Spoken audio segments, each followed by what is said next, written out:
ప్రియమైన దేవుని బిడ్డలారా, క్రీస్తు పేరిట మీ అందరికీ శుభములు, వందనాలు తెలియజేస్తున్నాను. ఈరోజు కొన్ని మంచి సంగతులను బైబిల్ నుంచి మనం ఆలోచిద్దాం. మత్తయి సువార్త 9వ అధ్యాయము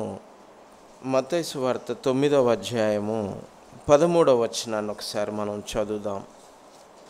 మత్తయి సువార్త 9:13 వచనం. అయితే నేను పాపులను పిలువవచ్చి తిని గాని నీతిమంతులను పిలువ రాలేదు. గనుక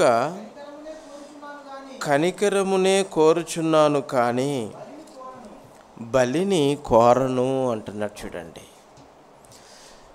కనికరమునే కోరుచున్నాను, బలిని కోరను. బలైపోవాలని, మీరు నాశనమైపోవాలని, మీరు పాడైపోవాలని, ఎందుకు పనికిరాని వారుగా ఉండిపోవాలని, నరకానికి వెళ్ళిపోవాలని, ఈ విశ్వ వినాశనానికి పరుగులు తీస్తున్నప్పుడు ఈ పాపులతో నిండిన ఈ ప్రపంచం కాలిపోవాలని నేను కోరుకోవటం లేదు అంటున్నాడు. నరకానికి బలైపోతుంది ఈ లోకం. క్రీస్తు రెండవ రాకడలో ఆయనను నమ్మని, విశ్వసించని నరజాతి బలైపోతుంది. అలా బలి అయిపోవాలని నేను కోరటం లేదు, కనికరం కోరుతున్నాను, కనికర పడాలని కోరుచున్నాను, రక్షింపబడాలని కోరుకుంటున్నాను, ఎవరు నశించిపోకూడదని కోరుకుంటున్నాను అని ప్రవక్తలు నా తండ్రి మనసును గూర్చి రాశారు. వాళ్ళు ఆ రాయబడిన మాటలోని పరమ తండ్రి మనసును ఒక్కసారి మీరు ఆలోచించండి అని యేసుప్రభు వారు సమాజాన్ని మేలుకొల్పు మాటలతో ఆలోచింపచేస్తున్నాడు. యేసుప్రభు వారిని గొప్పవాడే అని నమ్మారు. కానీ ఆనాడున్నటువంటి గొప్పవాళ్ళతోటే స్నేహం చేయాలన్నది, వారికి స్టేటస్కు తగ్గట్టుగా ప్రవర్తించటం అనేది గొప్పగా భావించేవాళ్ళు. బాగా వినాలి మాటలు.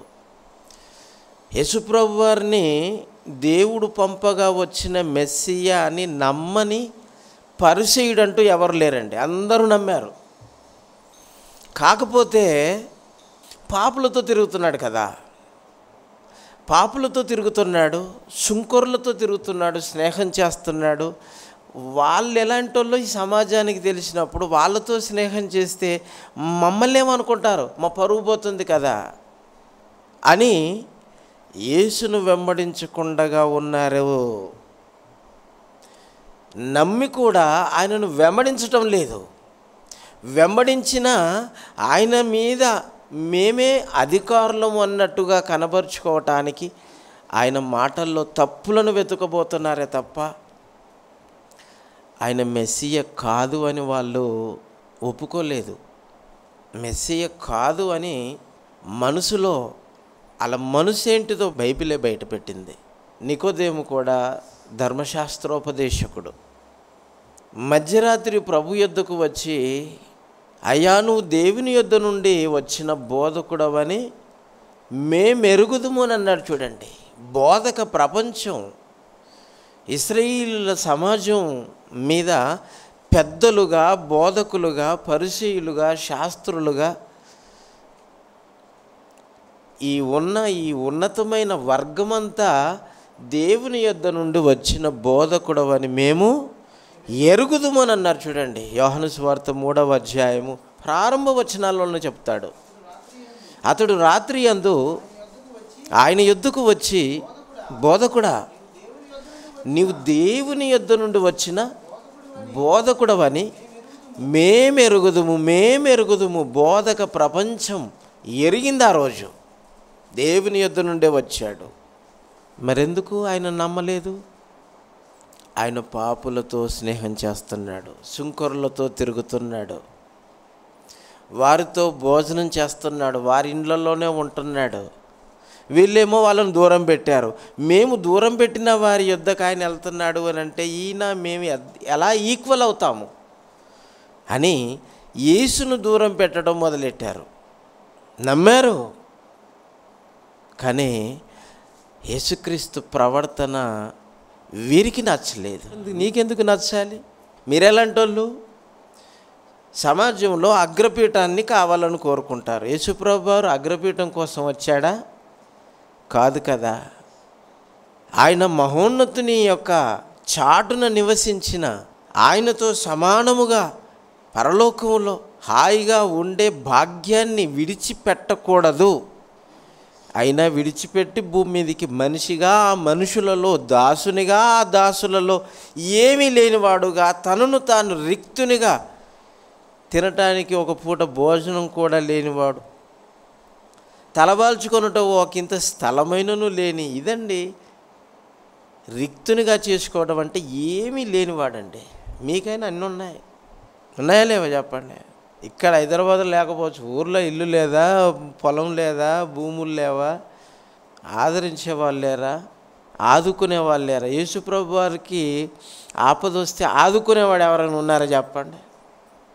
ఆపద వస్తే ఆదుకునే వాళ్ళు ఉన్నారా? శిష్యులే విడిచిపెట్టి వెళ్ళిపోయారు.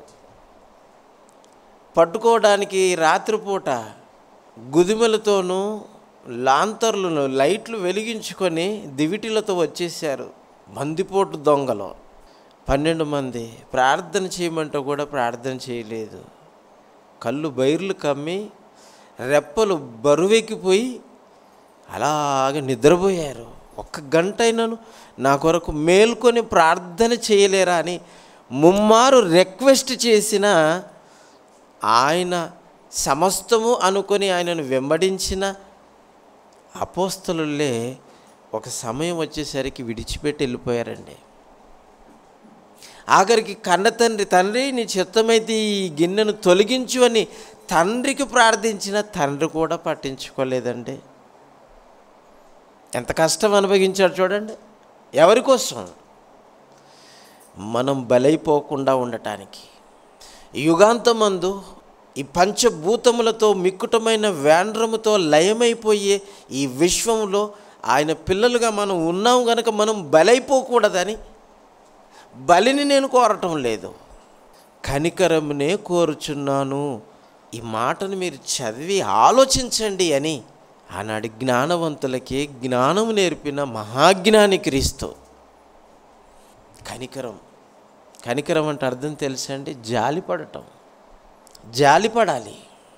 అందరూ పాపం చేశారు. మేలు చేసిన వాడు ఒక్కడు లేడు. దేవునిని వెతికినవాడు ఒక్కడు లేడు. నేను పరిశుద్ధుని అని చాటుకునేవాడు ఒక్కడు లేడు. ఏ భేదమును లేదు. చిన్నపిల్లలు, పెద్దలు, యవనస్తులు, యవనరాన్లు, ముసలి, ముతక, స్త్రీ, పురుషుడు, దాసుడు, యజమానుడు, అధికారి, అనధికారి, సామాన్యులు, శాస్త్రవేత్తలు, రాజులు సైతం ఏ భేదం లేదండి. అందరూ దేవుణ్ణి మరిచి పాపం చేస్తున్నారు. దేవుని మరచటమే పాపం అండి. దేవునిని మరిచిపోవటమే పాపం. మేమెక్కడ మర్చిపోయామని ప్రార్థన చేస్తున్నాం కదా భోజనం చేసేటప్పుడు అని అనుకుంటున్నారా? అదొక ప్రార్థన, అదొక జ్ఞాపకమా? అందరూ నాశనానికి వెళ్ళిపోతుంటే, ఈ బలైపోతుంటే, బలులుగా మారిపోతుంటే ఆయన సంతోషించేవాడా? కాదు. ఆయన ఎంత మాత్రమును ఒకడు నశించిపోవుట ఆయనకు సంతోషం లేదు. పాపి రక్షింపబడుట ఆయనకు సంతోషం. ఒకరు మారు మనసు పొంది బాప్తిజం తీసుకుంటే పరలోకంలో కన్న తండ్రి యేసుక్రీస్తుతో పాటు మంచి పార్టీ చేసుకుంటాడంట. సంతోషం అంట పరలోకంలో. ఒక పాపి మారుట పరలోకమందు మిక్కిలి సంతోషం అని అన్నాడు యేసుప్రభు వారు. మిక్కిలి సంతోషం. ఒక్క పాపి మారితే మిక్కిలి సంతోషం. ఆ పాపిగా ముదిరి బలైపోతే దేవునికి గుండె కోత, కడుపు కోత. అందుకని నేను బలిని కోరటం లేదు, కనికరమునే కోరుచున్నాను. ఆ మాటలోని భావాన్ని ఆలోచించండి అని ధర్మశాస్త్రోపదేశకులకు ధర్మాన్ని ప్రబోధించిన మహాజ్ఞాని మన ప్రభువు. ఆయన నోరు తెరిచి కొండ మీద ప్రసంగం చేశాడు కదా. అది ప్రసంగమే కాదది. మనకు ప్రసంగాలు దంచటం అలవాటు, ప్రసంగాలు వినటమే అలవాటు. పాఠాలొద్దు. స్కూళ్ళల్లో పాఠాలు చెప్తారా, ప్రసంగాలు చెప్తారా చెప్పండి? మీ పిల్లలకు ప్రసంగాలు దంచి కొడుతున్నారు అనుకున్నాడు, ఇక మీకు ప్రసంగం చేసేస్తాడు. అమ్మ నేను ప్రసంగం చేస్తాను, నువ్వు ఒకసారి రా అంటాడు. అమ్మ అక్కడ పొయ్యి మీద పెట్టేసి వస్తుంది, మాడి మసి అయిపోతుంది కొడుకు ప్రసంగం వింటే. పాఠాలండి, పాఠాలు కావాలి మనకు, ప్రసంగాలు కాదు. ఆ పాటలో భావం కావాలి. భావం, ఒక లెసన్, అందులో ఒక నీతి, ఒక సారాంశం ఉంటుంది.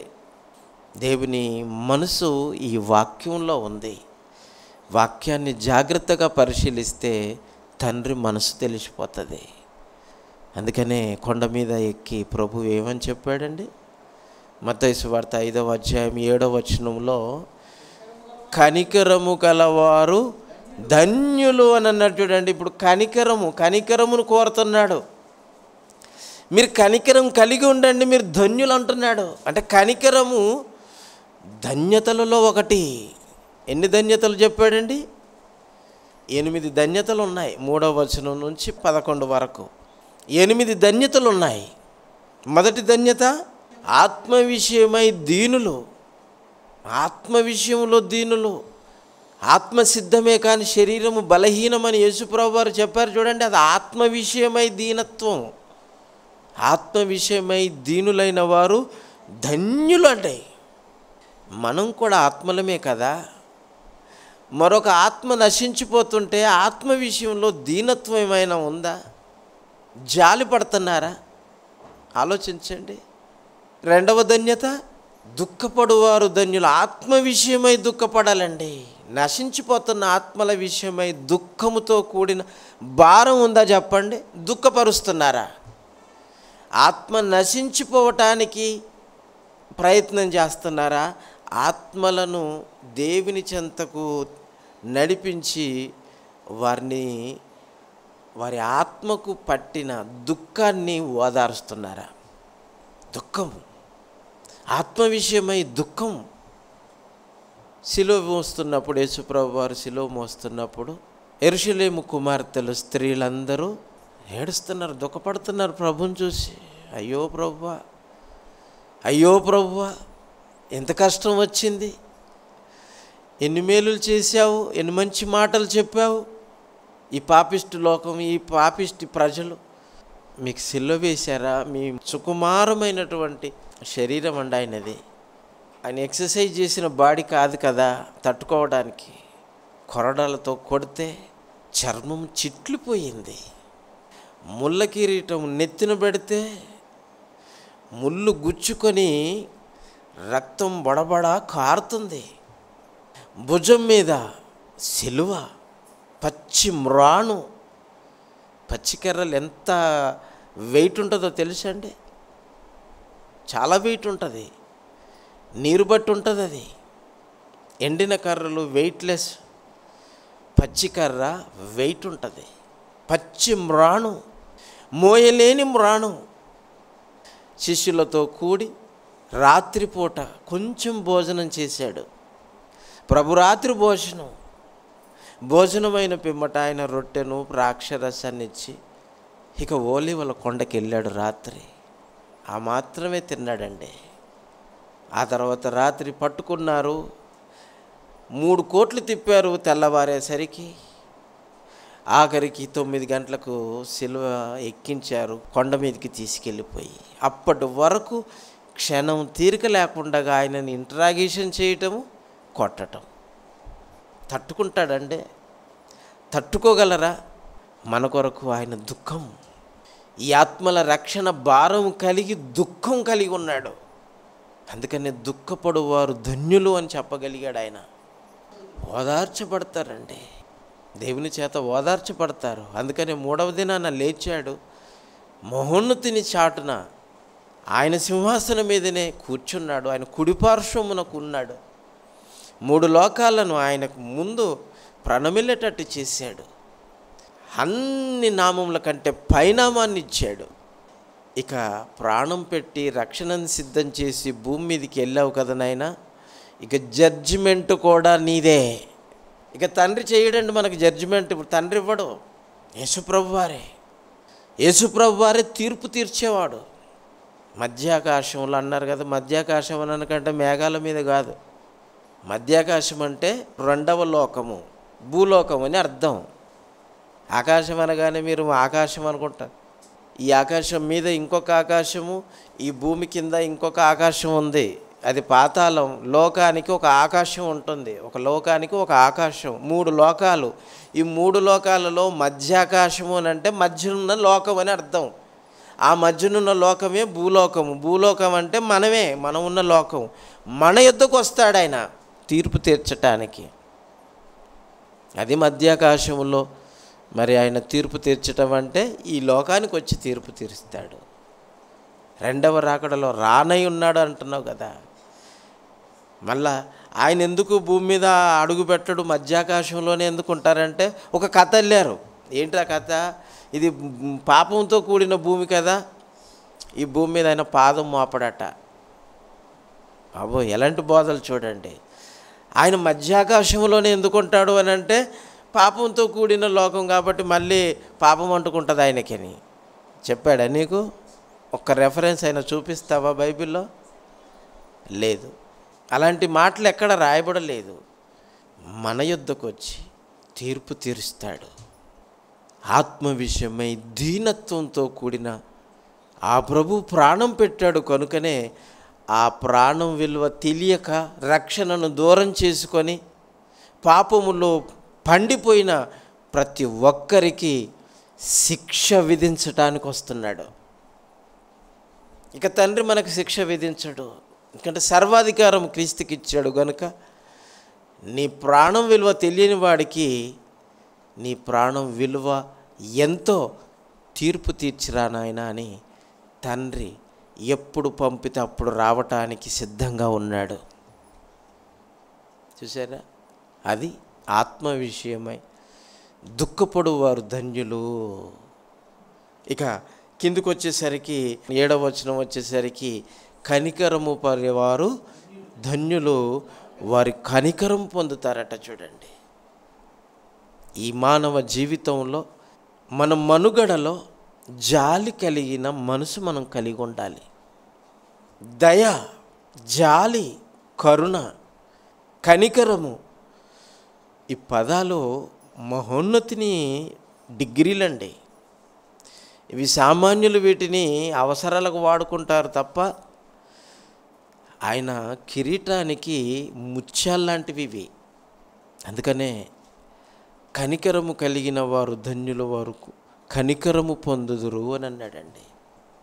ఎలా కనికరం చూపించాడో ఒక మంచి సంగతిని ఆలోచిద్దాం. మార్కు సువార్త 8వ అధ్యాయము ప్రారంభపు 3 వచనాలు చూడండి. ఆ దినములలో మరి ఒకసారి బహుజనులు కూడిరాగా వారికి తిననేమీ లేనందున యేసు తన శిష్యులను తన యొద్దకు పిలిచి, జనులు నేటికి 3 దినముల నుండి నా యొద్దనున్నారు. బహుజన సమూహము ఆయన యొద్దకు వచ్చేసిందండి. ఎందుకు వచ్చిందో ఏమో అంటే ఆయన మాటలు అలాంటివి, ఆయన చేతలు అలాంటివి, ఆయన చూపులు అలాంటివి, ఆయన కార్యాలు అలాంటివి. జనం తండోపతండాలుగా, సమూహాలుగా, గొప్ప బహుజన సమూహము ఆయన యొద్దకు వచ్చేసిందట. 3 దినాలు అయిందంట ఆయన యొద్దకు వచ్చేసి. 3 దినములు అయ్యింది. 3 దినాలు ఏం చేస్తున్నారు? ఆయన యొద్దనే ఉన్నారు. ఆయన యొద్దకు వచ్చారు. చెట్టుకోడు, గుట్టకోడు, బీచుకోకూడు, అక్కడోడు ఇక్కడో తిరగటం లేదు. చెట్టుకోడు, పుట్టకోకడు లేక ఆయన యొద్దకు వచ్చి ఆయన యొద్దనే ఉన్నారట. 3 దినాల నుండి వారు ఏం తెచ్చుకున్నారో ఏటో, మొత్తం మీద అయితే 3 దినాలు అయిపోయాయి. ఇప్పుడు వాళ్ళు వెళ్ళిపోతున్నారు, తినటానికి ఏమీ లేదు అని ఈ సంగతులన్నీ తన శిష్యులను దగ్గరికి పిలుచుకొని చెప్తున్నాడు, అడ్రస్ ఇస్తున్నాడు. 3 దినాలు అయింది ఈ జనసమూహం నా యొద్దకు వచ్చి నా యొద్దనే ఉన్నారు కదా, మీ ఇంటికి వస్తే 3 దినాల నుంచి మీ ఇంటికి వచ్చేస్తే ఏమంటారంటే పోయేటప్పుడు ఊరికనే పంపించేస్తారా చెప్పండి? 3 పూట్ల శుభ్రంగా భోజనం పెడతారు, మనసును ఉల్లాసింపచేసే మంచి సంగతులు మాట్లాడుకుంటారు. వెళ్ళే ముందు ఇంకా వెళ్ళొస్తాము అనగానే క్షేమంగా వెళ్ళి లాభంగా రమ్మంటని దీవించి మీకు కలిగినది చేతిలో పెట్టి పంపించేస్తారే, అవునా కదా చెప్పండి? ఇంటికి వచ్చిన చుట్టాన్ని ఉత్తగా పంపించొద్దు. బట్టలు పెట్టి దారి ఖర్చులు ఇచ్చి ఇంటి దగ్గర ఉన్న వాళ్ళ కోసం కూడా వాళ్ళ మీద ఉన్న ప్రేమను కనబరుచుకోవటం కోసం వారికి కూడా ఏవేవో కొన్ని వీరితో పంపి సాగనంపుతాం కదండి. ప్రభు దగ్గరికి 3 దినాల నుండి ఉన్నారండి. ఆయన యుద్ధనే ఉన్నారు, ఆయన దగ్గరికే వచ్చారు, ఇంకెవరి దగ్గరికి వెళ్ళలేదు. వారికి తిననేమీ లేనందున నేను వారి మీద కనికరపడుతున్నాడట. చూడండి, తినటానికి ఏమి లేదు కాబట్టి కనికరపడుతున్నాడట. 3 దినాల నుండి వారికి తినడానికి ఏమీ లేదు. మనం కూడా ఏదైనా ఊరికి వెళ్ళిపోతే ఎలాగ వెళ్ళిపోతామండి? అక్కడ ఏమైనా ఏర్పాట్లు ఉంటే జేబులో 4 డబ్బులు వేసుకొని వెళ్ళిపోతాం. మనం ఎక్కడికైనా వెళ్ళినప్పుడు ఆదరించేవారు ఊరికి వెళ్ళిపోతున్నామంటే, తెలియని ఊరికి వెళ్తున్నామంటే ఎవరి దగ్గరికి వెళ్ళిపోయి భోజనం వాళ్ళు అడుగుతాం. అందుకనే పూర్వకాలంలో సరిపడా ఆహారాన్ని వెంట పెట్టుకొని వెళ్ళిపోయేవాళ్ళు. ఇప్పుడు వాళ్ళు తెచ్చుకున్న ఆహారము అయిపోయింది. ఎందుకంటే అందరూ హృదయాలను ఎరిగిన తండ్రి కనుక దేవుడు, ప్రభువు కూడా హృదయాలను ఎరిగినవాడు కనుక తినటానికి వారి యొద్ద ఏమీ లేదు. 3 రోజుల నుంచి ఉన్నారు. నేను చెప్పు మాటలు మరిచిపోయి, తమ్మును తాము మరిచిపోయి, ఆకలి దప్పులను మరిచిపోయి 3 దినాలు వాక్యాన్ని విన్నారు కనుక ఇప్పుడు 3 దినాలు అయిపోయిన తర్వాత వాళ్ళు వెళ్ళిపోతున్నారయ్యా. ఏం చేద్దాం? నేను కనికరపడుతున్నాను వాళ్ళ మీద, వారి మీద నేను కనికరపడుతున్నాను అంటని చెప్తున్నాడు శిష్యుల మీద. మరి ఏం చేద్దాం ప్రభు, నువ్వు కనికరపడితే ఇప్పుడు ఈ అరణ్యంలో వారికి భోజనం పెట్టడానికి మన దగ్గర ఏముందంటని వీళ్ళు సతమతం అయిపోతున్నారు. అప్పుడు 7 రొట్టెలు, కొన్ని చిన్ని చేపలండి, కొన్ని చిన్న చేపలు, కొన్ని చిన్న చేపలు, 7 రొట్టెలు మొత్తం మీద ఆయన యుద్ధకు తీసుకొచ్చారు. ఇవి మాత్రమే ఉన్నాయ్యా, మరి ఏం చేస్తామనంటే తీసుకురండి, అందరిని కూర్చోబెట్టండి అని అన్నాడండి. చదవండి, ఆ మాట చదవండి. 3వ వచనం చూడండి. వారి మీద కనికరం ఆయన కనికరం ఎలా పడ్డాడో చూడండి. నేను వారిని ఉపవాసముతో తమ ఇండ్లకు పంపివేసిన ఎడల మార్గములో ఖచ్చితంగా వాళ్ళు మూర్చిల్లిపోతారు, సొమ్మసిల్లిపోతారు, కళ్ళు తిరిగిపోయి పడిపోతారు. కళ్ళు తిరిగిపోయి సొమ్మసిల్లి పడిపోతున్నారు అని అంటే బీపీ లో అయిపోయిందని అర్థం. లో బీపీ అంటే ప్రాణమే పోతుందండి. ఎగ్జాంపుల్ నేనే, నాకు లో బీపీ ఉంటుంది. గత సంవత్సరం మే నెలలో ఆల్మోస్ట్ కొలాప్స్ అయిపోయానండి. నేను ఆల్మోస్ట్ కొలాప్స్ అయిపోయాను. లాస్ట్ 1 సెకండ్లో అలాగే దేవుడు మళ్ళీ టర్న్ అప్ ఇచ్చాడు. నాకు ఎందుకో ఏమో ఇంకా తన పని చెయ్యాలని ఉంది కనుకనే మళ్ళీ నన్ను తిప్పాడు. లేకపోతే ఇప్పటికే నాకు సంవత్సరికం చేసేసేవాళ్ళు. కానీ దేవుడు తిప్పాడు. లో బీపీ వెరీ డేంజర్ అండి. ఇంక టక్కున వెళ్ళిపోవటమే. ఆ టైంలో శ్రద్ధ తీసుకునే వాళ్ళు ఉంటే కొంచెం బ్యాకప్ ఉంటుంది. కానీ హై బీపీ కన్నా సిమ్టమ్స్ ఉంటాయి, జాగ్రత్త పడవచ్చు. కానీ లో బీపీకి నో సైన్. 3 దినాల నుంచి ఏమి తినకుండా నా యొద్ద ఉన్నారు. వాళ్ళు బయలుదేరుతున్నారు. మార్గమందు వాళ్ళు ఖచ్చితంగా సొమ్మసిల్లి పడిపోతారు, మూర్చిల్లిపోతారు. నాకెంత బ్యాడ్ నేమ్ వస్తుందో తెలుసండి. ఇంతమంది ఈ శాస్త్రుల పరిశీలే చాలు ఆయన దుమ్మురేపు కొట్టడానికి, ఆయనకు ఉన్న పేరు చేసిన పనంతా పాడు చేయడానికి వీళ్ళు 4 చాలు. ఈ శాస్త్రులు, పరిసయ్యులు, సద్దుకేయులు, ధర్మశాస్త్రం, ఈ 4 కేటగిరీస్ చాలా ఆయనకి. అందులో పరిసయ్యులు మెయిన్ నెంబర్ 1 పురుగులిల్లు. ఆయన చేసినది, ఆయన చెప్పిందంతా పనంతా పాడైపోతుందని ఈ 3 రోజుల నుంచి నా దగ్గర ఉన్న వీళ్ళను నేను పంపించలేను. సొమ్మసిల్లిపోతారు, పడిపోతారు, మూర్చిల్లిపోతారు. భోజనం పెట్టండి. చూశారండి, ఆరటం అంటే ఏమీ లేదు ప్రభు దగ్గర కూడా. ఏముందండి ఆయన దగ్గర? ఆయన వేసుకున్న ఒక డ్రెస్ తప్ప అందులో చిల్లి గవ్వ కూడా ఉండదు. ఆయనకి ఎవరైనా కానుకిచ్చారంటే ఉన్నాడు కదా యూదా, ఇస్కరియోతు యూదా, ఆయన దత్తమే చేస్తాడు. నాయన నీ దగ్గర ఉంచుకో, ఇది ఆడు ఎన్ని కొట్టేస్తున్నాడో తెలియదు, ఆయనకు మాత్రమే తెలుసు. కానీ కనికరం పడుతున్నాడు. ఈ కనికరం పడుతున్న సమయంలో ప్రభువా మన దగ్గరికి వచ్చినటువంటి కానుకల్లో ఇంత ఉంది అని స్టేట్మెంట్ ఇచ్చాడు. ఫైనాన్స్ మినిస్టర్ ముందుకొచ్చి చెప్పాలి కదా బడ్జెట్ ఎంత ఉంది, ఖర్చు ఎంత అవుతుందని. ఇస్కరియోతు యూదా ఇలాంటి టాక్స్ ఏమైనా ముందుకు తెచ్చాడంటే లేదు. మళ్ళీ అందులో పెద్ద ఆయన పేతురు, యోహాను, యాకోబులు, వీళ్ళు ముగ్గురే సతమతం అవుతుంటారు. మనోడు వెనకాల ఉంటాడు బెంచ్లో. ఎందుకంటే నా దగ్గరికి వచ్చి డిస్కషన్ చేయాలి, ఫైనాన్స్ మినిస్టర్ నా ఛాంబర్కి వచ్చి మాట్లాడాలన్నంత డిమాండ్లో కూర్చుంటాడేమో మరి. కానీ ప్రభు వారి పరిస్థితిని అంచనా వేసి చెబుతున్నాడు, నేను కనికరం పడుతున్నాను వారి మీద, వాళ్ళు మూర్చిల్లిపోతారు. కనుక ఇంకేమంటున్నాడు, వారిలో కొందరు దూరం నుండి వచ్చి ఉన్నవారు ఉన్నారని వారితో చెప్పాను. దూర భారాల నుంచి వచ్చారండి. సర్వసాధారణంగా హస్తినాపురం నుంచి వచ్చిన వాళ్ళు ఎవరు లేరు ఇక్కడ. మీరందరూ కూడా దూరభారాల నుంచే వస్తారు. ఈ లోకల్లో ఉన్న వాళ్ళు అనుకుంటారు చుట్టుపక్కల మొత్తం హస్తినాపురమే అక్కడ సంఘం ఉందా సంఘం హస్తినాపురంలో ఉంది, కానీ సంఘస్థులు నలుదిక్కుల నుంచి వస్తున్నారు. దూరమే కదండి, దూరమే కదా. అందుకనే త్వరగా 1 గంటకి వెళ్ళిపోగొట్టాలని చూస్తుంటాం. మీరు తొందరగా రారు మళ్ళీ, ఎందుకంటే అన్ని సిద్ధపేసుకొనే వస్తారు, లేట్ అయినా పర్వాలేదు ఉందామని అనుకొని. కనుక చాలా దూరం నుంచి వచ్చారు, ఎవరిని అడుగుతారు చెప్పండి అని. అందులో చంటి పిల్లలతో ఉన్నారు, వృద్ధులు ఉన్నారు. యవనస్తులంటే వెళ్ళిపోతారేమో, వృద్ధులు ఉన్నారు, ముసలి వాళ్ళు ఉన్నారు, పసిపిల్లలు ఉన్నారు. నేను పడిన కష్టం వృధా అయిపోతుంది, నేను చెప్పిన మాటలు నేలపాలైపోతాయి, వాళ్ళు మూర్చిల్లిపోయి వారి ప్రాణాలు పోగొట్టుకుంటే నాకెంత చెడ్డ పేరు, నేను చెయ్యకూడని పని చేసిన వాడిని అవుతాను. అందుకనే భవిష్యత్తును ఎరిగిన కన్న తండ్రి మనసు ఉన్నవాడు కనుక క్రీస్తు కనికరపడి వారికి భోజనం గురించి ఆలోచించాడండి. మనం కూడా 3 రోజులు మీటింగ్ పెట్టుకుంటే దూరభారాల నుంచి చీకటి అవుతుంది. అందుకనే అక్క నేను ఇద్దరం కలిసి ఏం చేద్దాం, తమ్ముని పిలవండి, ఏం చేద్దాం, పెద్దలను పిలవండి, ఎంత అవుతుంది, ఏమవుతుంది, ఇవన్నీ డిస్కషన్ ఎందుకు? వచ్చిన వారి కొరకు మనం ఆలోచిస్తాం. ఈ ఆలోచన మనకెందుకు కలిగింది?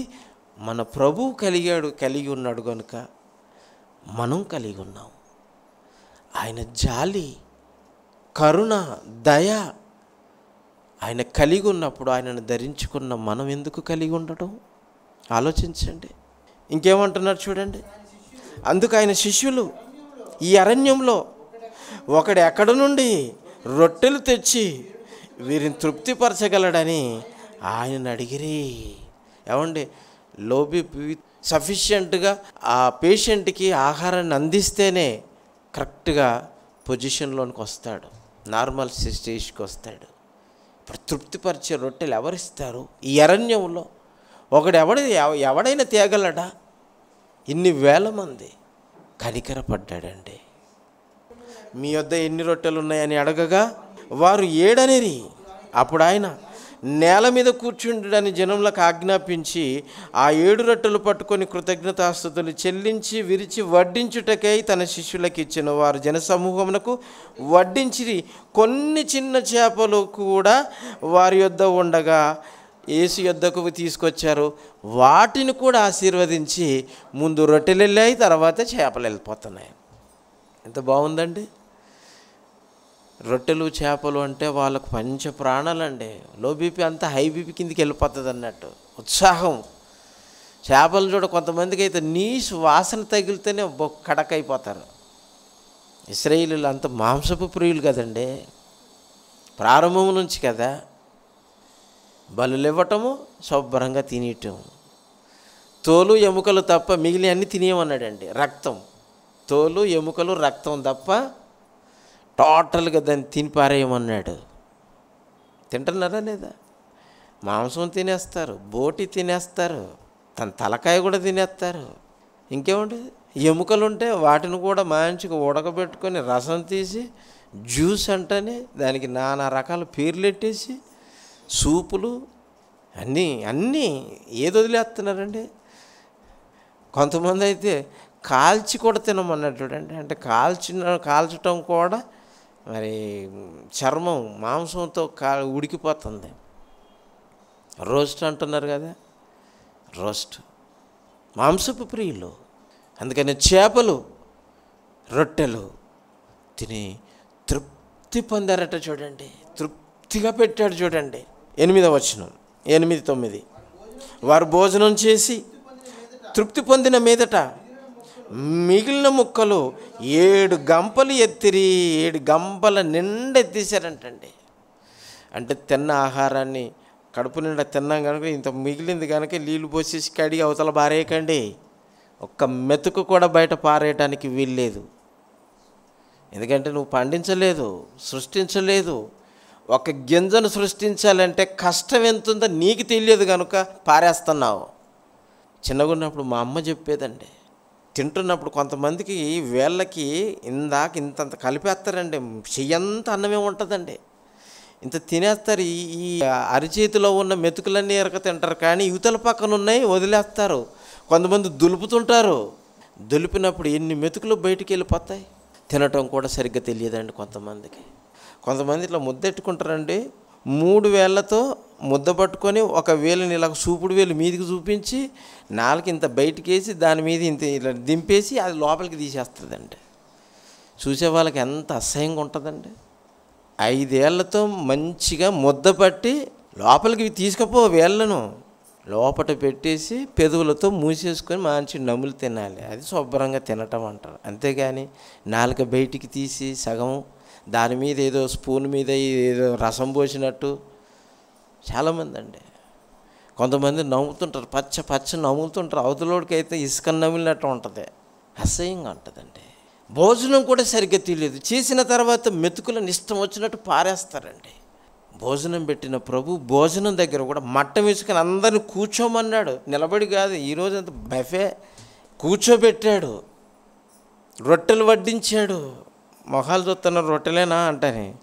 ఆ తర్వాత వెనకాల వస్తున్నాయి రెండవది. ఎందుకంటే ముందు అన్నం పెట్టుకుంటూ పోతారు, తర్వాత కూర వేయించుకుంటూ వస్తారు, తర్వాత సాంబార్ వేస్తారు, తర్వాత పెరిగేస్తారు, ఆ తర్వాత నీళ్ళు ఇచ్చేసి కడుక్కో అంటారు, ఆన్నే కడిగి పెట్టేయమంటారు. చూసారా? భోజనం అండి. భోజనం పెట్టాడు, భోజనం చేసే పద్ధతి చెబుతున్నాడు. మిగిలిన తర్వాత 7 గంపలు నిండా ఎత్తి జాగ్రత్త ఉంచుకున్నారండి. వాళ్ళు వేస్ట్ చేయకూడదు. కష్టపడేవాడికి విలువ తెలుస్తుంది.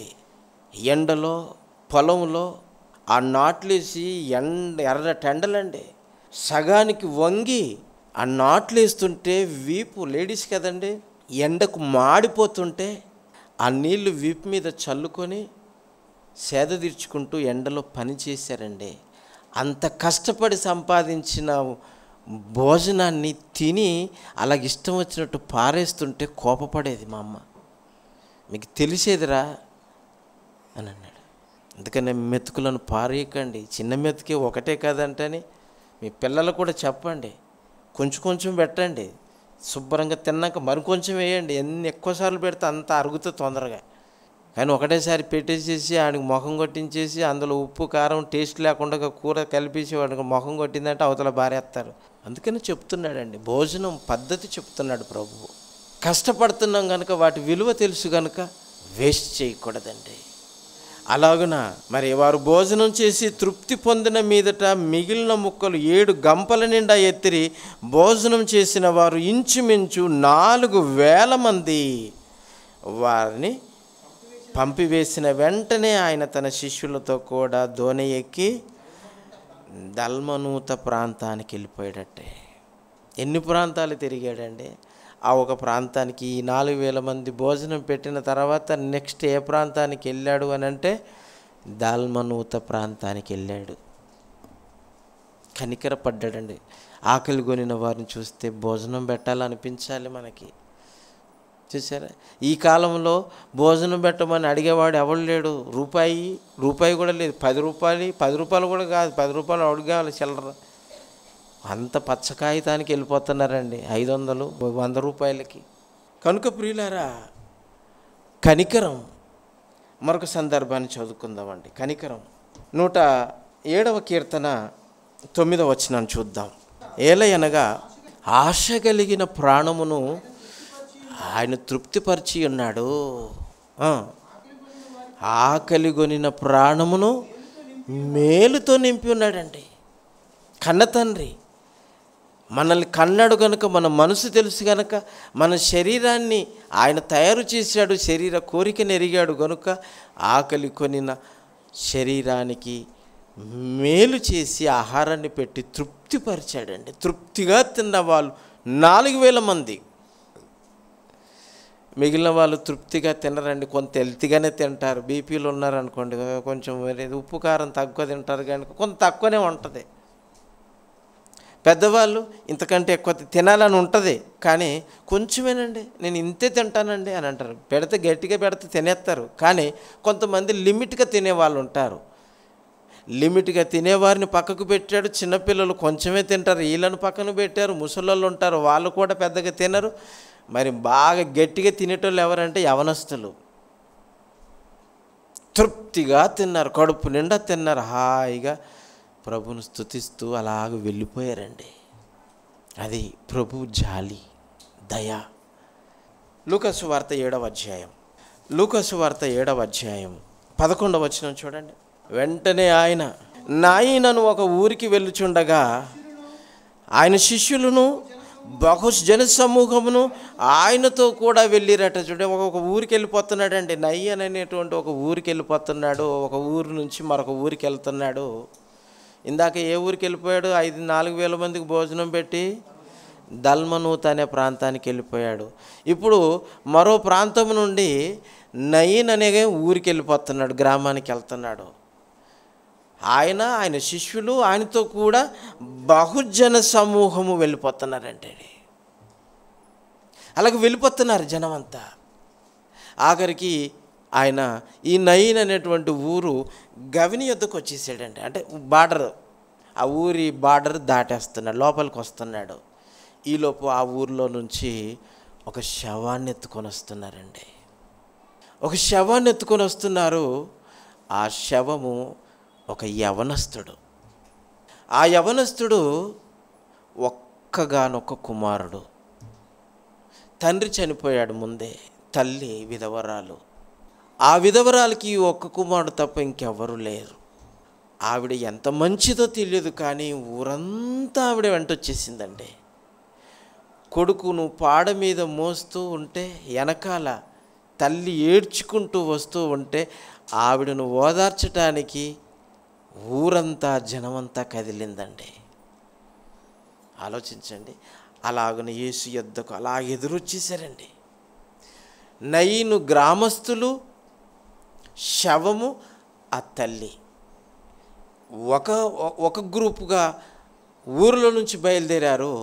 ఆ ఊరి ఎంట్రన్స్లోనికి యేసుప్రభు వారు, శిష్యులు, ఆయన వెంట బహుజన సమూహం అలాగే ఎదురు పడిపోయారండి. ఎదురు పడిపోగానే ప్రభు మనసు ఎలాంటిదో కిందికి వచ్చేసరికి నిజంగా ఆయన ఎంత గొప్ప మనసు చూడండి. ప్రభువు ఆమెను చూశాడంటే ఊరందరూ వస్తున్నప్పుడు అందరినీ చూశాడా? ఆవిడనే చూశాడా? చెప్పండి. ఆవిడనే చూశాడు. ఆవిడనే చూశాడు. ఎందుకు ఆవిడను చూశారంటే ఆమె నిమిత్తమే ఈ ఊరంతా కదిలింది. ఆమె నిమిత్తమే ఈ ఊరంతా కదిలింది. ఆమె వెనకాల ఊరంతా వచ్చింది. ఆవిడ వెనకాల ఊరెందుకు అని అంటే, వీరి ముందు ఒక పాడ వెళుతుంది. ఆ పాడ మీద చనిపోయిన ఒక యవనస్తుడున్నాడు. ఆ యవనస్తుడు ఆవిడ కుమారుడు. శవాన్ని చూడలేదు, ఊరి జనాన్ని చూడలేదు, ఆ విధవరాలను చూశాడంటండి. విధవరాలను చూసి ఆమె యందు కనికరపడ్డాడు. ఏంటంటే ఆవిడ మీద ఎందుకు కనికరపడాలి చెప్పండి? ఇంత జనం ఉండగా ఆవిడని ఎందుకు చూడాలి? ఆవిడ మీదనే ఎందుకు కనికరపడాలి? అంటే ఆవిడ గొప్పతనం తెలుసు, ఆవిడ మంచితనం తెలుసు, ఆవిడకు ఎవరు లేరని తెలుసు. ఆవిడలో ఉన్న మంచితోటే ఊరంతా సంపాదించుకుందండి. నోట్లో నాలుక బాగుంటే ఊరంతా బాగుంటుంది. కొన్ని శవాలు వెళ్ళిపోతుంటాయండి ఊర్లోకి. ఎవరు వెళ్ళరండి, వాళ్ళ చుట్టమే వెళ్ళిపోతుంటారు. వాళ్ళ రక్త సంబంధులు మాత్రమే వెళ్ళిపోతారు. కానీ కొంతమంది చనిపోతే ఎలాగ వెళ్ళిపోతారండి? ఎక్కడెక్కడి నుంచో వస్తారు. ఎందుకంటే వాళ్ళ గురించి అంత స్ప్రెడ్ అయిపోయింది, వాళ్ళ మంచితనం అంత స్ప్రెడ్ అయిపోయింది. పోయిన సంవత్సరం అనుకుంటా, మొన్ననే ఇక్కడ నేను పోస్టర్ చూశాను. ఒక చందు అంటని, తెలంగాణ సాయి చంద, రైట్. ఆయన చనిపోయినప్పుడు జస్ట్ అతనిది కూడా 36 ఏళ్ళ వయసే, ఒక 36 అంటే యవ్వనస్తుడండి. కానీ పాటలు బాగా పాడి తెలంగాణ ఉద్యమంలో మంచి ఊపు మీద ఉన్న పాటలు కూడా పాడి తన వంతు కూడా బాగా రెవల్యూషన్కి సపోర్ట్ చేశాడు. అతడు చనిపోయినప్పుడు ముఖ్యమంత్రి కూడా వెళ్ళిపోయారు. ఎక్కడెక్కడి నుంచో జిల్లాల నుంచి వచ్చేసారండి. ఆ ఊరంతా కదిలిపోయిందండి. అంటే వారి మంచితనం కావచ్చు, వారి యొక్క ప్రభావం కావచ్చు, వారి యొక్క ఇన్ఫ్లుయెన్స్ కావచ్చు, ఏదైనా కావచ్చు, వారి వెనకాల ఇంత జనం వచ్చిందనంటే ఎవరైనా ఆలోచిస్తారు కదా. గద్దారు చనిపోయినప్పుడు రాష్ట్రం అంతా వచ్చేసింది. ప్రియులారా, ఎందుకు అంటే ఒక విధవరాలు కుమారుడు చనిపోతే తన బంధువులతో కలిసి వెళ్ళిపోవాలి తప్ప ఊరంతా ఎందుకు రావాలి? ఇంత జనాన్ని చూసి ప్రభు ఆవిడనే ఎందుకు చూడాలి? ఆవిడ మీద ఎందుకు కనికరపడాలంటే ఆవిడ గురించి తెలుసు కనుకనే ప్రభు ఆమె మీద జాలిపడ్డాడట. ప్రభు ఆమెను చూసి ఆమె ఎందుకు కనికరపడి, చూశారండి ఏంటండి ఏడుస్తుంటే ఓదార్చడానికి వెళ్ళాడా ప్రభు? ఏమండి ఆలోచించండి. ఆయన ఎవరో తెలియదు. ప్రభువు అందరినీ ఎరిగినవాడు, అందరి హృదయాలను ఎరిగినవాడు కనుక నశించుచున్న దానిని వెతికి రక్షించటంలో ఆయన తిరుగుతున్నాడు. కనుక ఎవరు నశించిపోతున్నారో, ఎవరు ఓదార్పు ఎవరికి అవసరమో ఆయనకు తెలుసు కనుకనే ఆవిడ మీద జాలిపడ్డాడు, కనికరపడ్డాడు. ఏడుస్తున్న ఆవిడను ఓదార్చుచున్నాడు. అమ్మాయి ఏడవకు. ఏంటండి ఆవిడ మీద ఎందుకండి ఈయనకి అంత జాలి? ఈ దుష్టులు ఏమైనా లేనిపోయిన రిలేషన్ కలిపి కూడా అపార్థాలు చేసేవాళ్ళు చాలామంది ఉంటారు కదా. మగ్దలేని మరియకి అంటగట్టేశారు. ఏమండి ఎవరు ముక్కుముఖం తెలియని ఆవిడ దగ్గరికి వెళ్ళిపోయి ఆవిడను ఓదార్చటం ఏంటిదండి అని బురద చల్లేవాడు ఎవడైనా చల్లేస్తాడండి. కానీ ఆయన మనసు తెలియదు కదా వీళ్ళకు. అందుకని ఆవిడ దగ్గరికి వెళ్ళి ఏడవవద్దని ఆమెను ఓదార్చాడటండి. ఆమె మీద ఆయన పడిన కనికరం ఎంత గొప్పది అని అంటే ఆ వచనంలో, కింది వచనంలో కనబడుతుంది చూడండి, ఎంత బాగుంటుంది చూడండి. దగ్గరకు వచ్చి పాడిని ముట్టేశాడండి. ఆవిడను ఏడవద్దంటని ఆవిడను ఓదార్చాడు. ఆవిడ కంఫర్ట్ అయిపోయిందండి, ఓదార్చాడండి, ఏడ్చాడు. అమ్మ ఏడవకు, ధైర్యం చెప్పి అమ్మ ఏడవకు, ఎవరు లేరు అనుకుంటున్నావా, ఏడవకు. తల్లికి ఏ మాట చెప్పాడేమో కానీ ఓదార్చబడ్డది. ఆ తర్వాత పాడను ముట్టేశాడు. పాడను ముట్టగానే మోసుకెళ్ళిపోయే వాళ్ళు ఆగారు, మోసే వాళ్ళందరూ నిలిచిపోయారు. ఆయన తర్వాత పాడ మీద ఉన్న వాడితో మాట్లాడుతున్నాడు, చిన్నవాడా లెమ్ము అని నీతో చెప్పుచున్నాను నేను. ఆ మాట వినగానే వాడు చనిపోయిన వాడు లేచి పాడ మీదనే కూర్చుని మాట్లాడుతున్నాడట. ఏంటి నన్ను ఎక్కడ తీసుకెళ్ళిపోతున్నారు ఏంటి? చూసారా ఎంత ఆశ్చర్యం అండి. ఆయన కనికర పడితే ఇంత గొప్ప ఆశ్చర్యం అండి. కనికరములో ఇంత గొప్ప మహత్వం ఉందా అంటే అవును. అది జాలి, కనికరము, దయ, కరుణ ఇవన్నీ కలబోసినవే కనికరం అండి. పాడను ముట్టగానే చిన్నవాడితో మాట్లాడండి, శవంతో మాట్లాడతారా ఎవరని చెప్పండి? శవంతో మాట్లాడి శవానికి జీవం పోసి శవాన్ని నిలబెట్టి జీవము కలిగిన వారుగా చేసే శక్తి ఈ భూమి మీద ఒక్క యేసుకు మాత్రమే తండ్రి అధికారం ఇచ్చాడు తప్ప ఇంకెవ్వరికి లేదండి. ఆ అధికారం ఆయన మాత్రమే కలిగి ఉన్నాడు, తండ్రి వలన కలిగి ఉన్నాడు. చూసారా? మత్తయి సువార్త 9వ అధ్యాయము, మత్తయి సువార్త 9వ అధ్యాయము 6, 7, 8, 9 వచనాలు చూడండి. అయినను పాపములు క్షమించుటకు భూమి మీద మనుష్య కుమారుడైన మెస్సేగా క్రీస్తుగా యేసుక్రీస్తుగా పిలువబడుతున్న నాకు అధికారము కలదని మీరు తెలుసుకొనవలనని కోరుచున్నాను. తెలుసుకోండి అని చెప్పి పక్షవాయువు కలిగిన వారిని చూసి నువ్వు లేచి మంచం ఎత్తుకొని ఇంటికి పొమ్మని చెప్పగా వాడు లేచి తన పరుపునెత్తుకొని గెంతులు వేయిచు తన ఇంటికి వెళ్ళిపోయాడండి. ఆ సంగతిని జనులు చూసి భయపడి మనుషులకు ఇట్టి అధికారం ఇచ్చిన దేవునిని మహిమపరుచుకుంటూ వెళ్ళిపోయారు. దేవునిని మహిమపరుచుకుంటూ కొంతమంది వెళ్ళిపోయారు. ఈ మనుషుడు ఎవరు? పాపములు క్షమించబడి ఉన్నాయని చెప్పుటకు ఇతడు ఎవరు? ఇంకా ప్రశ్నే. ఇన్ని చేసినా ఇన్ని చూసినా చూసారా? క్షమించే ఆ క్షమాగుణం, ఆ కనికరము, ఆ దయ, ఆ జాలి మనిషిని ఎంత గొప్పవాడిగా తీర్చిదిద్దుతుందో అన్నదానికి ఈ పాఠం మనకు నిదర్శనం అండి. వాడు ఎలాంటోడైనా సరే 2వ వచనంలో చూడండి. 2వ వచనంలో ఇదిగో జనులు పక్షవాయువుతో మంచం పట్టిన ఒకరిని ఆయన యొద్దకు తీసుకొని వచ్చారు. చూసారా? ఎలా తీసుకొచ్చారు? ఇంటి పైకప్పు విప్పి ఆయన కళ్ళ ముందుకి దింపేశారండి. ఇంట్లో కూర్చున్నాడు ప్రభు. ఆయన యొద్దకు రావడానికి ఖాళీ స్థలం లేదు. ఇంటి ముందు వాకిట మొత్తం గొప్ప జనసమూహము. ఆయన ప్రభు యొద్దకు వెళ్ళాలి, ప్రభు స్వస్థపరచుటకు ఆయనకు అధికారం ఉంది అని ఎరిగిన వాళ్ళు మంచం 4 కాళ్ళు పట్టుకొని ఇంటి మీదికెక్కి ఇంటి పైకప్పు విప్పి ఆ తర్వాత ఏ డిస్టర్బెన్స్ ఎవరికి కలగకుండా శవాన్ని అలాగన ఆ పక్షవాయువు కలిగిన వాని మంచముతో అలాగన ప్రభు యొద్దకు దింపేశారండి. ఆయన ముందుకు దింపేశారు. డైరెక్ట్గా ఆయన భోజనం బల్లలాగా దింపేశారు అన్నట్టు.